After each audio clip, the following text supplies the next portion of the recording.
하나님이 우리 인생에 복 준다고 할 때 이 아브라함에게 약속하신 이 말씀, 바로 창세기 22장 16절에 기록된 말씀인데, 내가 반드시 너에게 복 주고 복 주며 너를 번성하게 하고 번성하게 하리라 하셨다. 그가 이같이 오래 참아 약속받았다. 근데 이 복이 뭐냐는 겁니다. 이 복이. 여러분, 이 복은 우리가 휘장 안에 들어가는 복입니다. 휘장 안에. 휘장이란 성소에서 제사 지낼 때 백성들의 죄를 위해서 대제사장이 짐승들의 피를 가지고 구약의 제사장들은 휘장 안에 들어갔습니다. 우리는 예수의 피를 가지고 하늘 휘장 안으로 들어갑니다. 히브리서 10장 19절, 그러면 형제들아 우리가 예수의 피를 힘입어 성소에 들어갈 담력을 얻나니 이 길은 우리를 위하여 휘장 가운데 놓으신 새로운 살 길이요 휘장은 곧 그의 육체니라. 이 땅의 복은 그냥 복 준다 했습니다. 하나님은 잘 된다 정도 했습니다. 근데 여러분, 이 땅의 복은 복을 받았지만 받을 때 그때지 시간 지나가면요 다 덤덤합니다. 예를 들어서 내가 월세에 있다가 내 집 들어가면 기분 좋지요. 아, 내 집을 샀구나. 내가 걸어 다니다가 차를 타니까 참 편리하고 좋다. 근데 시간 지나가면요 그 차를 또 더 좋은 차로 또 바꿉니다. 새 옷도 사면 살 때 기분 좋지만 시간 지나가면 그 감각은 다 그 느낌을 별로 느끼지 못합니다. 이 땅의 복은 그냥 잠시 피는 꽃과 같은 것입니다. 복 주고 복 주며 번성하게 하며 번성하게 하리라 하는 것은요 하늘나라의 복입니다. 그래서 이 땅에 이 복을 받을 수 있는 길은요 하나님이 직접 개입하셔야 됩니다. 직접. 하나님이 직접 인리해서 십자가에서 죽으셔야만 했습니다. 그러니까 이 세상의 모든 걸 다 얻는 것보다 더 큰 걸 얻는 것이요 이 하늘나라 들어가는 복입니다. 결국 이 땅의 것은 하나님이 다 불태운다 했습니다. 하늘은 큰 소 떠나가고 땅은 뜨거운 물이 다 풀어진다 했거든요. 그러니까 우리는 이 복 주고 복 주며 할 때 이게 이제 이삭을 받은 것을 가지고 예를 든 겁니다. 이삭. 자기가 인생의 희망이 끊어질 때 하나님은 75세 때 아브라함 불러가지고 100세 때 자녀를 주었습니다. 그 주신 자녀를 또 하나님은 다시 제물로 바치라고 했습니다. 아브라함은 이 과정을 통해서 죽음을 넘어선 하나님 복이 있음을 알았습니다. 그래서 여러분 요한복음 8장 56절에 이런 말씀이 있습니다. 너희 조상 아브라함은 나의 때 볼 것을 즐거워하다가 보고 기뻐하였느니라. 유대인들이 이르되 내가 아직 50세도 못 되었는데 아브라함을 보았느냐? 예수께서 이르시되 진실로 진실로 이르노니 아브라함이 나기 전부터 내가 있느니라 하시니 그들이 돌로 들어 치고 하거늘 예수께서 숨어 성전에 나가시니라. 여러분, 이미 아브라함은요 분명한 건 아닌데 어떤 이름도 모르지만 하나님께서 인간의 삶을 구원하셔서 죽음 후에 처한 인간에게 영원한 생명을 주신다는 이 놀라운 믿음을 가졌습니다. 그래서 히브리 11장 13절 보니까 이 사람들은 다 믿음을 따라 죽었으며 약속을 받지 못하였을 때 멀리서 보고 환영하며 또 땅에서는 외국인과 나그네임을 정언하시니 그들이 이같이 말하는 것은 자기들이 본향 찾는 자임을 나타냅니다.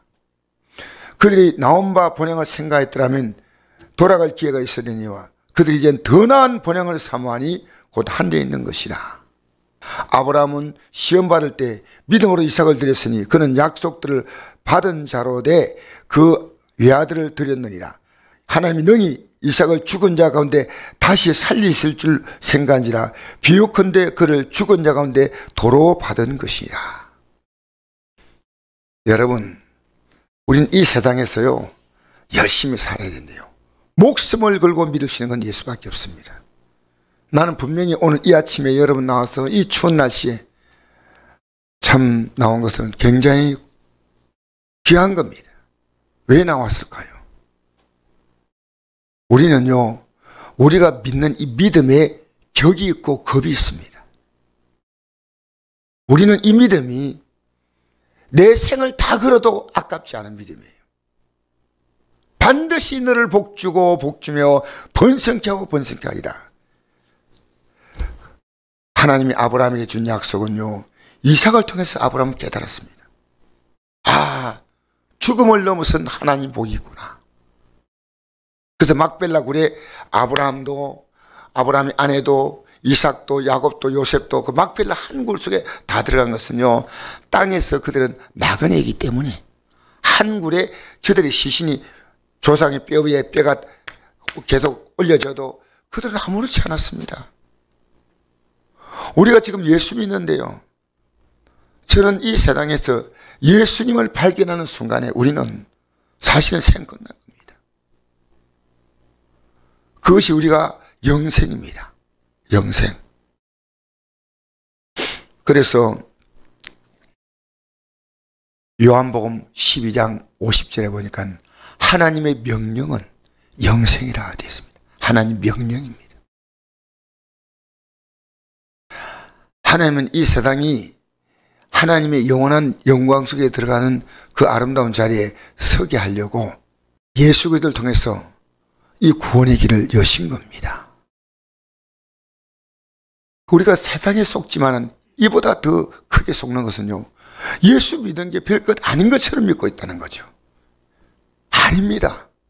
우린 절대로 죄지으면 안 됩니다. 이제부터 죄짓지 않아야 됩니다. 죄는 모양도 버려야 됩니다. 십자가에서 우리의 죄값을 위해서 자신의 생명을 주셨기 때문에 그 은혜 받은 자라면 이제 죄짓고 또 회개하고, 물론 우리는 연약하니까 그럴 수 있겠지만, 연약해서 나도 모르게 연약해서 할 수도 있지만은 우리는요, 정말 이제는 어렵게 살아야 됩니다. 어렵게 사셔야 됩니다. 여러분이 남은 희망이 예수밖에 없다 하면 여러분 확실하게 구원받는 자예요. 내 앞에 마지막 길이 저 길이다, 이건. 저는 이게 보여요.